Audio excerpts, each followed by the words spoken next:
ಮದುವೆಯಾಗಿ ಹಳ್ಳಿ ಬಿಟ್ಟು ಹೊರಟ ಮೇಲೆ ವಿಮಲಾ ಇದು 2ನೇ ಸಲ ತವರಿಗೆ ಬರುತ್ತಿರುವುದು. 2ನೇ ವರ್ಷದಲ್ಲಿ ಒಮ್ಮೆ ಗೌರಿ ಹಬ್ಬಕ್ಕೆಂದು ಬಂದವಳು 1 ವಾರ ಸಹ ಇರಲು ಆಗಲಿಲ್ಲ. ಮುಂದಿನ ವರ್ಷವೂ ಹಬ್ಬಕ್ಕೆ ಬರುವಂತೆ ರಾಯರು ಕಾಗದ ಬರೆದಿದ್ದರೂ ವಿಮಲಾಳ ಅತ್ತೆಗೆ ಮೈ ಸರಿ ಇಲ್ಲದಿದ್ದರಿಂದ ಬರಲು ಆಗಲಿಲ್ಲ. ಅದರ ಮುಂದಿನ ವರ್ಷವೂ ಹೀಗೆ ಮತ್ತೊಂದು ತೊಂದರೆಯಿಂದಾಗಿ ಬರಲಿಲ್ಲ. ಹಳ್ಳಿಯಿಂದ ಕಾಗದದ ಮೇಲೆ ಕಾಗದಗಳು ಹೋಗ್ತಾ ಇದ್ರೂ ದೂರದ ಮುಂಬೈನಿಂದ ನೆನೆಸಿಕೊಂಡಾಗ ಬರುವುದು ಅಷ್ಟು ಸುಲಭ ಆಗಿರಲಿಲ್ಲ. ಈ ಸಲ ಮಾತ್ರ ರಾಯರು ತುಂಬ ಆಗ್ರಹಪೂರ್ವಕವಾಗಿ ಬರೆದಿದ್ದರು. ಮದುವೆಯಾಗಿ 7 ವರ್ಷವಾದರೂ ಮಕ್ಕಳು ಆಗದಿರುವುದಕ್ಕೆ ಅವಳ ಜಾತಕದಲ್ಲಿನ ನಾಗದೋಷವೇ ಕಾರಣವಾದ್ದರಿಂದ ನಾಗಪ್ರತಿಷ್ಠೆ ಮಾಡಿದರೆ ದೋಷ ಪರಿಹಾರವಾಗುವುದೆಂದು ತಿಳಿಸಿ ಅದಕ್ಕೆ ಬೇಕಾದ ಸಿದ್ಧತೆಗಳೆಲ್ಲವನ್ನು ಮಾಡುವುದಾಗಿಯೂ 15 ದಿನಗಳ ಮಟ್ಟಿಗೆ ಹಳ್ಳಿಗೆ ಬರಲೇಬೇಕೆಂದು ಬರೆದಿದ್ದರು. ಈ ಸಲ ಶೇಷಗಿರಿ ಮಾವನ ಕಾಗದಕ್ಕೆ ಮನ್ನಣೆ ಕೊಡಲೇಬೇಕಾಯಿತು. ಈ ನಾಗರ ಪ್ರತಿಷ್ಠೆ ಅಥವಾ ಇಂತಹ ಪೂಜೆ ಪುರಸ್ಕಾರಗಳಲ್ಲಿ ಅಷ್ಟೊಂದು ನಂಬಿಕೆ ಇಲ್ಲದಿದ್ದರೂ ಅವನ್ನು ಒಂದೇ ಸಲಕ್ಕೆ ತಿರಸ್ಕರಿಸಲು ಸಾಧ್ಯ ಇರಲಿಲ್ಲ. 1-2 ಬಾರಿ ತಾನು ಹಾಗೂ ವಿಮಲಾ ಇಬ್ಬರು ಪರೀಕ್ಷೆ ಮಾಡಿಸಿಕೊಂಡಾಗಿತ್ತು. ಇಬ್ಬರ ದೇಹಸ್ಥಿತಿಯಲ್ಲೂ ಮಕ್ಕಳಾಗಿರೋದಿಕ್ಕೆ ಯಾವುದೇ ಕಾರಣ ಇರಲಿಲ್ಲ. ಇಂದಾಗಬಹುದು ನಾಳೆ ಆಗಬಹುದು ಎಂದು 7 ವರ್ಷಗಳು ಕಾದಿದ್ದಾಯಿತು. ಈ ಮಧ್ಯೆ ಬೇಕಾದಷ್ಟು ಔಷಧಿಗಳನ್ನು ಸೇವಿಸಿಯಾಯಿತು. ಮನುಷ್ಯ ಪ್ರಯತ್ನವೆಲ್ಲ ಮುಗಿದ ಮೇಲೆ ದೇವರ ಮೊರೆ ಹೋಗದೆ ಬೇರೆ ದಾರಿಯೇ ಇರಲಿಲ್ಲ. ಮದುವೆಯಾದ 1-2 ವರ್ಷ ಮಕ್ಕಳಾಗದಿದ್ದಾಗ ಅವಳಿಗೇನು ಮಕ್ಕಳಾಗಲಿಲ್ಲ ಎಂಬ ಕೊರಗಿರಲಿಲ್ಲ. ಆದರೆ ಬರುತ್ತಾ ತಾಯಿಯಂತೆ ಪ್ರೀತಿಸ್ತಾ ಇದ್ದ ಅತ್ತೆ ಸಿಡಿಮಿಡಿಗೊಳ್ಳುತ್ತಿದ್ದರು. ತಮ್ಮ ಒಬ್ಬನೇ ಮಗನ ವಂಶ ಇಲ್ಲಿಗೆ ನಿಂತು ಹೋಗುವುದಕ್ಕೆ ಕಾರಣ ವಿಮಲಾಳೆ ಎಂದು ಮೊದಮೊದಲು ಬೆನ್ನ ಹಿಂದೆ, ಅನಂತರ ಮುಖದ ಮೇಲೆ ಹೊಡೆದಂತೆ 10 ಸಲ ಅಂದಿದ್ದರು. ಹೀಗೆ ಅಮ್ಮ ಸೊಸೆಯನ್ನು ಹೀಯಾಳಿಸುವುದನ್ನು ಕಂಡು ಶೇಷಗಿರಿ 1-2 ಬಾರಿ ಅಮ್ಮನ ಮೇಲೆ ರೇಗಿಕೊಂಡಿದ್ದು ಉಂಟು. ಅನಂತರ ಮನೆಯಲ್ಲಿ ಇದೊಂದು ಸಾಮಾನ್ಯ ಘಟನೆಯಾಗಿ ಬಿಟ್ಟು ಅತ್ತೆ ಸೊಸೆಯ ಮಧ್ಯೆ ತಲೆ ಹಾಕುವುದನ್ನೇ ಬಿಟ್ಟಿದ್ದ. ಅಷ್ಟೇ ಅಲ್ಲ, ತಾನು ಬೇರೆ ಯಾರನ್ನಾದರೂ ಮದುವೆಯಾಗಿದ್ದಿದ್ರೆ ಮಕ್ಕಳು ಆಗ್ತಾ ಇತ್ತೋ ಏನೋ ಎಂದು 2 ಬಾರಿ ಹೆಂಡತಿಯ ಮುಂದೆ ಸುತ್ತಿ ಬಳಸಿ ಹೇಳಿದ್ದ. ಗಂಡನೇ ಹೀಗೆ ಹೇಳಿದಾಗ ಅವಳಿಗೆ ನಿಂತ ನೆಲ ಕುಸಿದ ಅನುಭವವಾಗಿತ್ತು. ಆದರೂ ತನಗಿನ್ನು ಮಗು ಹೆರುವ ವಯಸ್ಸು ಮುಗಿದು ಹೋಗಿಲ್ಲವೆಂಬ ಒಂದೇ ಆಸೆಯಿಂದ ಇಂದು ನಾಳೆಗಳನ್ನು ಕಣ್ಣರಳಿಸಿ ನೋಡುತ್ತಾ ದಿನ ದೂಡುತ್ತಿದ್ದಳು. ಬಸ್ಸಿನಿಂದ ಇಳಿತಾ ಇದ್ದಂತೆ ನಾರಾಯಣ ಸಾಮಾನೆಲ್ಲ ಗಾಡಿಯಲ್ಲಿಟ್ಟು ಎತ್ತು ಹೂಡಿದ. ಇಬ್ಬರಿಗೂ ಗಾಡಿ ಹತ್ತಲು ಸಹಾಯ ಮಾಡಿ ತಾನು ಕುಳಿತು ಹೇಯ್ ಹೇಯ್ ಎನ್ನುತ್ತಾ ಎತ್ತುಗಳ ಬೆನ್ನ ಮೇಲೆ ಕೈಯಾಡಿಸುತ್ತಿದ್ದಂತೆ ಅವು ಓಟಕ್ಕಿತ್ತವು. ಬಂಡಿ ಓಡ್ತಾ ಇದ್ದಂತೆ ಚೆನ್ನಾಗಿದ್ದೀರಾ ಅಮ್ಮಣ್ಣಿ ಎಂದು ನಾರಾಯಣ ಕೇಳಿದ. ಹ್ಞೂ ಚೆನ್ನಾಗಿದ್ದೀನಿ, ನೀನು ಚೆನ್ನಾಗಿದ್ಯಾ ಎಂದು ವಿಮಲಾ ಕೇಳಿದಳು. ಮದುವೆ ಆದಮೇಲೆ ಸ್ವಾಮಿಯವರು ನಮ್ಮಹಳ್ಳಿ ಕಡೆ ಬರಲೇ ಇಲ್ಲ ಅಲ್ವಾ ಎಂದು ಕೇಳಿದ. ಸುತ್ತಲಿನ ಗಿಡ ಮರಗಳಲ್ಲಿ ತಲ್ಲೀನನಾಗಿದ್ದ ಶೇಷಗಿರಿ ಇದನ್ನು ಕೇಳಿಸಿಕೊಳ್ಳಲಿಲ್ಲ. ವಿಮಲಾಳೆ ಹೌದು ಎಂದಳು. ಚಕ್ರಗಳು ಗಡಗಡ ದಡದಡ ಎಂದು ಶಬ್ದ ಮಾಡುತ್ತಾ ಉರುಳುತ್ತಿದ್ದವು. ಮಧ್ಯೆ ಮಧ್ಯೆ ನಾರಾಯಣ ಹೇಯ್ ಹೇಯ್ ಎಂಬ ಕೂಗು, ಮರಗಳ ಮೇಲಿನಿಂದ ಗಾಳಿ ಬೀಸಿ ಬಂದಾಗ ಉಂಟಾಗುತ್ತಿದ್ದ ಸುಯ್ ಎಂಬ ಶಬ್ದ, ಅಲ್ಲಲ್ಲಿ ಕೆಲವು ಹಕ್ಕಿಗಳ ಚಿಲಿಪಿಲಿಗಳನ್ನು ಕೇಳುತ್ತಿದ್ದಂತೆ ವಿಮಲಾ ತೀರಾ ಭಾವುಕಳಾಗಿ ಮದುವೆಯ ಮುಂಚಿನ ದಿನಗಳ ಕನಸಿನಲ್ಲಿ ಮುಳುಗಿದಳು. ಬಂಡಿ ಓಡುತ್ತಲೇ ಇತ್ತು. ನಾರಾಯಣ ಹೇಯ್ ಹೇಯ್ ಎನ್ನುತ್ತಲೇ ಇದ್ದ. ಶೇಷಗಿರಿ ಪ್ರಕೃತಿಯ ವನಸಿರಿಯಲ್ಲಿ ತಲ್ಲೀನನಾಗಿದ್ದ. ವಿಮಲಾ ತನ್ನ ಕನಸಿನ ದಿನಗಳೊಳಗೆ ಗಾಢವಾಗಿ ಇಳಿದಿದ್ದಳು. ಎಲ್ಲವೂ ಒಂದು ಕ್ರಿಯೆಯಂತೆ ಒಂದೇ ಜಾಗದಲ್ಲಿ ಕೇಂದ್ರೀಕೃತವಾಗಿದ್ದವು. ರಾಯರು ಹಳ್ಳಿಯಲ್ಲಿನ ಗಣ್ಯ ವ್ಯಕ್ತಿಗಳಲ್ಲಿ ಒಬ್ಬರು. ಊರ ಮುಂದೆಯೇ ಹಳ್ಳಿಗೆ ಅಂಟಿಕೊಂಡಂತೆ ಇರುವ 10 ಎಕರೆ ಹೊಲ, 1 ಮೈಲಿ ದೂರದ ಹೊಸಳ್ಳಿಯಲ್ಲಿರುವ 15 ಎಕರೆ ಉದ್ದಗಲದ ಜಮೀನು, ಸದಾ ತುಂಬಿ ತುಳುಕ್ತಾ ಇರುವ ಬಾವಿ, 5 ಎಕರೆಯ ಕಬ್ಬು, ಇನ್ನ ಇದರಲ್ಲಿ ಭತ್ತ, ಉಳಿದದ್ರಲ್ಲಿ ಮೆಣಸಿನಕಾಯಿ, ತರಕಾರಿ, ಹೀಗೆ ಒಂದೇ ಕಡೆ ದನ ಧಾನ್ಯ ಲಕ್ಷ್ಮಿಗಳ ಉಗಮ.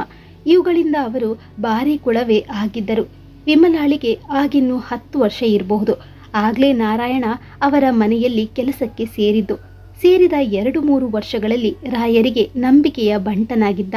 ಅವನು ಬಂದ ಮೇಲೆ ಕಬ್ಬಿನ ಗದ್ದೆಯಲ್ಲಿ ಅಥವಾ ಶೇಂಗಾ ಹೊಲದಲ್ಲಿ ಕಾವಲಿಗೆಂದು ಬೇರೆಯವರನ್ನು ನೇಮಿಸಿಕೊಳ್ಳುವುದನ್ನೇ ಬಿಟ್ಟಿದ್ದರು. ಹಗಲು ರಾತ್ರಿ ಅದು ತನ್ನದೇ ಸ್ವಂತ ಎಂಬಂತೆ ರಾಯರ ಜಮೀನನ್ನು ನೋಡ್ಕೋತಾ ಇದ್ದ.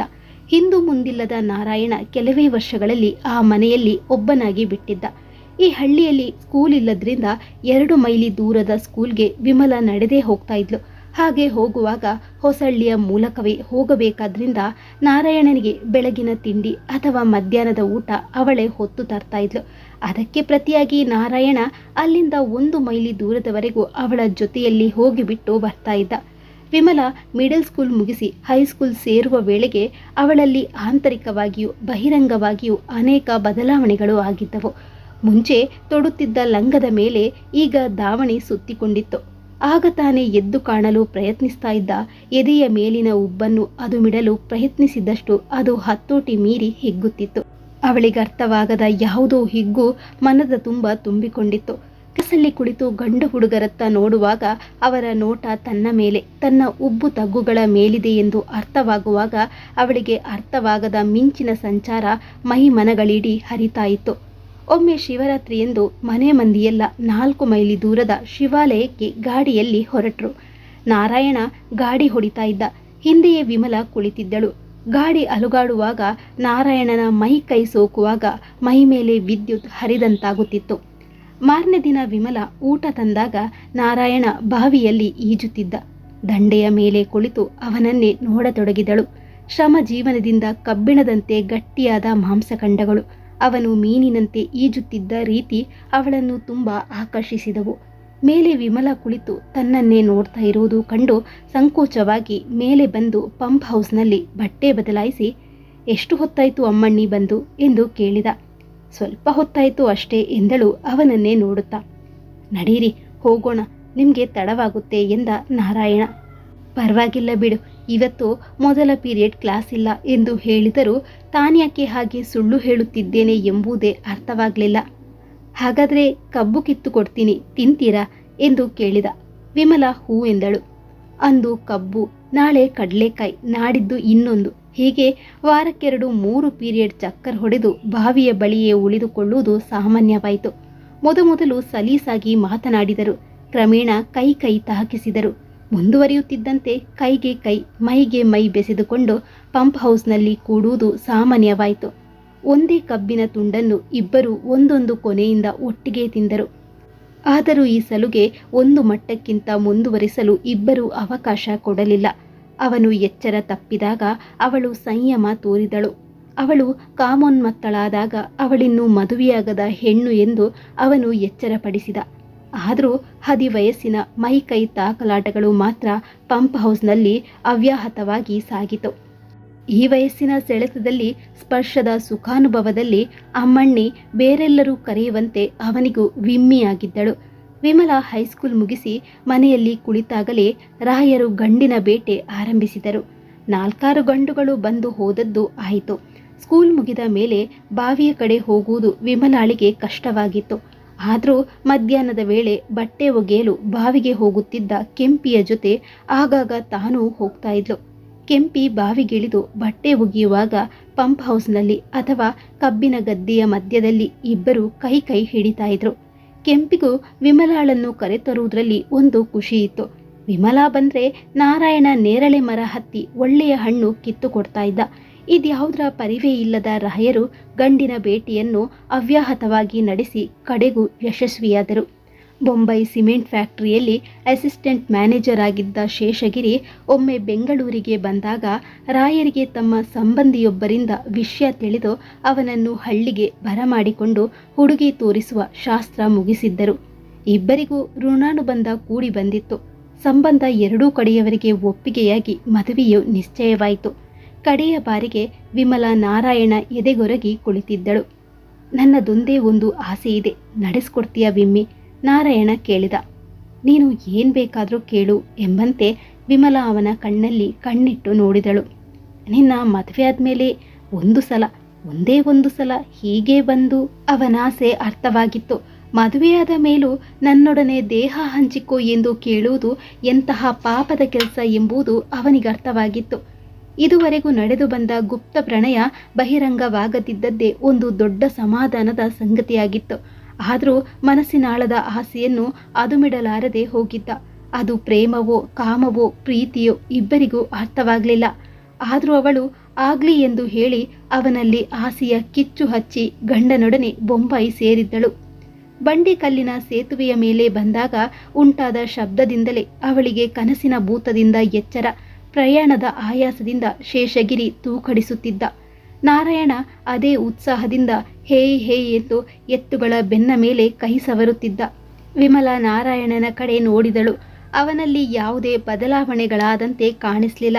ಅದೇ ದೃಢವಾದ ಮೈಕಟ್ಟು, ತುಂಟ ಕಣ್ಣುಗಳು.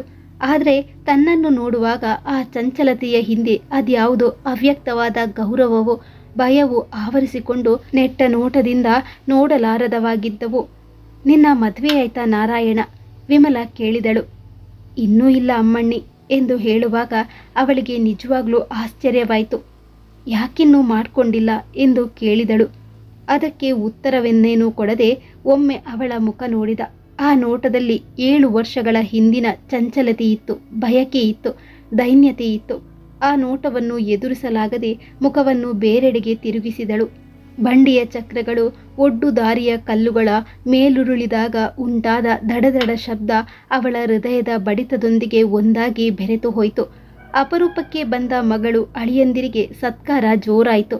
ಮುಂದೆ 2 ದಿನಗಳಲ್ಲಿ ರಾಯರು ತರಿಸಿದ್ದ ದೊಡ್ಡ ನಾಗರ ಕಲ್ಲುಗಳನ್ನು ಆಂಜನೇಯ ಗುಡಿಯ ಆವರಣದಲ್ಲಿನ ಅರಳಿಬೇವು ಮರಗಳ ಮಧ್ಯೆ ಪ್ರತಿಷ್ಠೆ ಮಾಡಿದರು.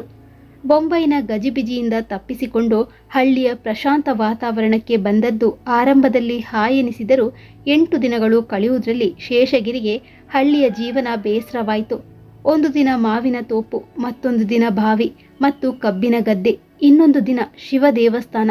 ಹೀಗೆ 2 ದಿನಗಳಲ್ಲಿ ನೋಡಬೇಕಾಗಿದ್ದನ್ನೆಲ್ಲ ನೋಡಿಯಾಗಿ ಊರಿಗೆ ಹೋಗುವ ದಿನವನ್ನು ನಿಗದಿಪಡಿಸಲಾಯಿತು. ಅವಳು ಪಂಪ್ ಹೌಸ್ನ ಬಳಿಗೆ ಒಂಟಿಯಾಗಿ ಬಂದೇ ತೀರುತ್ತಾಳೆಂಬ ನಂಬಿಕೆಯಿಂದ ನಾರಾಯಣ ಅಲ್ಲೇ ಕಾದಿರುತ್ತಿದ್ದ. ಕಡೆಗೂ ಅವಳು ಹಾಗೆ ಬಂದಾಗ ರಾಮನನ್ನು ಕಂಡ ಶಬರಿಯಂತಾದ. ಚೆನ್ನಾಗಿದ್ಯಾ ನಾರಾಯಣ? ವಿಮಲ ಕೇಳಿದಳು. ಚೆನ್ನಾಗಿದ್ದೀನಿ ಅಮ್ಮಣ್ಣಿ, ನಾರಾಯಣ ಹೇಳಿದ. ಚೆನ್ನಾಗಿದ್ದೀನಿ ವಿಮ್ಮಿ ಎಂದು ಹೇಳುತ್ತಾನೆ ಎಂದು ತಿಳಿದಿದ್ದಳು. ಅವನಿಗೂ ಹಾಗೆ ಹೇಳಬೇಕೆಂಬ ಆಸೆ. ಆದರೂ ಸಂಕೋಚದ ತೆರೆಯೊಂದು ಇಬ್ಬರ ಮಧ್ಯೆ ನಿಂತಿತ್ತು. ವಿಮಲ ಮೆಲ್ಲಗೆ ಒಳನಡೆದಳು. ಅಂದು ಮೈಗೆ ಮೈ ಬೆಸೆದು ಕುಳಿತ ಜಾಗಗಳು ಅವಳನ್ನು ಕುಳಿತುಕೊಳ್ಳುವಂತೆ ಆಹ್ವಾನಿಸಿದವು. ಇಬ್ಬರ ಹೃದಯವು ಒಂದೇ ಲಯದಲ್ಲಿ ಬಡಿದುಕೊಳ್ಳುತ್ತಿದ್ದವು. ಸ್ವಲ್ಪ ಹೊತ್ತು ಏನ್ ಮಾತನಾಡಬೇಕೆಂದು ಇಬ್ಬರಿಗೂ ತೋಚಲಿಲ್ಲ. ಈಗ ನಾನು ಯಾಕೆ ಬಂದೆ ಎಂದು ಗೊತ್ತಾ ನಾರಾಯಣ? ಗೊತ್ತು ಅಮ್ಮಣ್ಣಿ. ಇನ್ನೇನು, ನಾಗರ ಕಲ್ಲು ನೆಟ್ಟರಲ್ಲ, ಮಕ್ಕಳಾಗ್ತದೆ ಬಿಡಿ. ಕಲ್ಲು ನೆಟ್ಟರೆ ಮರ ಸುತ್ತಿದರೆ ಮಕ್ಕಳಾಗುವ ಹಾಗಿದ್ರೆ ಮದುವೆ ಯಾಕೆ ಮಾಡ್ಕೋಬೇಕು ನಾರಾಯಣ? ಅವಳ ಮಾತು ಅರ್ಥವಾಗದವನಂತೆ ಬೆಪ್ಪು ನೋಟ ಬೀರಿದ. ನನಗೀಗ 32 ವರ್ಷ. ಇನ್ನು 4-5 ವರ್ಷವಾದರೆ ನಾನು ತಾಯಿಯಾಗಲಾರೆ. ತಾಯಿಯಾಗದೆ ನಮ್ಮ ವಂಶದ ಪ್ರತಿಷ್ಠೆ ಉಳಿಯದು. ಅದಕ್ಕೆ ಈಗ ನಾಗರ ಪ್ರತಿಷ್ಠೆಯ ನೆಪದಲ್ಲಿ ಇಲ್ಲಿಗೆ ಬಂದೆ. ನೀನೊಮ್ಮೆ ಒಂದು ಆಸೆಯನ್ನು ನಡೆಸಿಕೊಡ್ತೀಯ ಎಂದು ಕೇಳಿದ್ದೆ, ನೆನಪಿದೆಯಾ? ನೆನಪಿಲ್ಲದೆ ಏನು? ಅದೇ ಪ್ರತಿದಿನ ಅವನ ರಾಮನಾಮ. ದಿನಕ್ಕೊಮ್ಮೆ ಆದರೂ ಆ ದಿನಗಳನ್ನು ನೆನಪಿಸಿಕೊಳ್ಳದಿರಲಾರ. ಆ ನೆನಪುಗಳಲ್ಲಿ ವಿಮಲಾಳಂತಹ ಹುಡುಗಿಯ ಸ್ಪರ್ಶ ಸುಖದಲ್ಲಿ ಬೇರೆ ಹುಡುಗಿಯನ್ನು ಮದುವೆಯಾಗುವ ಬಯಕೆ ಅವನಲ್ಲಿ ಬತ್ತಿ ಹೋಗಿದ್ದಿತ್ತು. ಆದರೂ ಅದೊಂದು ನೆನಪಿಲ್ಲದವನಂತೆ, ನೆನಪಿಲ್ಲ ಅದೇ ನಮ್ಮಣ್ಣಿ ಎಂದು ಕೇಳಿದ. ಒಮ್ಮೆ ನನ್ನನ್ನು ಅಮ್ಮಣ್ಣಿ ಎನ್ನುವುದನ್ನು ಬಿಟ್ಟು ವಿಮ್ಮಿ ಎನ್ನು, ಆಗ ಎಲ್ಲವೂ ನೆನಪಿಗೆ ಬರುತ್ತದೆ ಎನ್ನುತ್ತಾ ಅವನಿಗೆ ಹತ್ತಿರವಾಗಿ ಬಂದು ನಿಂತಳು. ನೆನಪಿಲ್ಲದೆ ಏನು ವಿಮ್ಮಿ? ಆ ನೆನಪುಗಳಲ್ಲಿಯೇ ಅಲ್ವೇ ನಾನು ದಿನ ದೂಡ್ತಾ ಇರೋದು ಎನ್ನುತ್ತಾ ಅವಳನ್ನು ಬಿಗಿಯಾಗಿ ತಬ್ಬಿದ. ಅವಳ ಬಿಸಿಯುಸಿರು ಅವನ ಬೆವರಿನೊಂದಿಗೆ ಬೆರೆತು ಅದರಿಂದ ಇಡೀ ಪಂಪ್ ಹೌಸ್ ಉರಿದು ಹೋಗುತ್ತಿರುವಂತೆ, ಆ ಜ್ವಾಲೆಗಳ ತಾಪದಲ್ಲಿ ತಾವಿಬ್ಬರು ಬೆಂದು ಹೋಗುತ್ತಿರುವಂತೆ ಇಬ್ಬರಿಗೂ ಭಾಸವಾಯಿತು. ಮತ್ತೆ ಮುಂಬೈಗೆ ಹೊರಡುವ ದಿನ ಬಂದೇ ಬಿಟ್ಟಿತು. ನಾರಾಯಣ ಬಂಡಿ ಕಟ್ಟಿ ಸಾಮಾನನ್ನೆಲ್ಲ ಒಳಗಿರಿಸಿದ. ಅವನು ಹೇಯ್ ಹೇಯ್ ಎನ್ನುತ್ತಾ ಎತ್ತುಗಳ ಮೇಲೆ ಕೈಯಾಡಿಸುತ್ತಿದ್ದಂತೆ ಓಡತೊಡಗಿದವು. ಬಂಡಿಯ ಸಾಮಾನೆಲ್ಲ ಬಸ್ಸಿಗೇರಿದಾಗ ನಾರಾಯಣ ಹೋಗ್ಬರ್ತೀರಾ ಅಮ್ಮಣ್ಣಿ ಎಂದು ಕೇಳಿದ. ಅವನ ಕಣ್ಣಂಚಿನಲ್ಲಿ ನೀರು ತೂಗುಯ್ಯಾಲೆಯಾಗಿ ಆಡುತ್ತಿತ್ತು. ಹಳ್ಳಿಯನ್ನು, ಹಳ್ಳಿಯ ಘಟನೆಗಳನ್ನು, ಹಳ್ಳಿಯ ಮಣ್ಣಿನ ವಾಸನೆಯನ್ನು ಮನಸ್ಸಿನಲ್ಲಿ ತುಂಬಿಕೊಂಡ ವಿಮಲಾಳ ಹೃದಯ ದೇಹಗಳು ಭಾರವಾಗಿದ್ದವು. ಹೋಗಿ ತಿಂಗಳು ಕಳೆಯುವುದರ ಒಳಗೆ ಅಲ್ಲಿಂದ ಪತ್ರ ಒಂದು ಬಂದಿತ್ತು.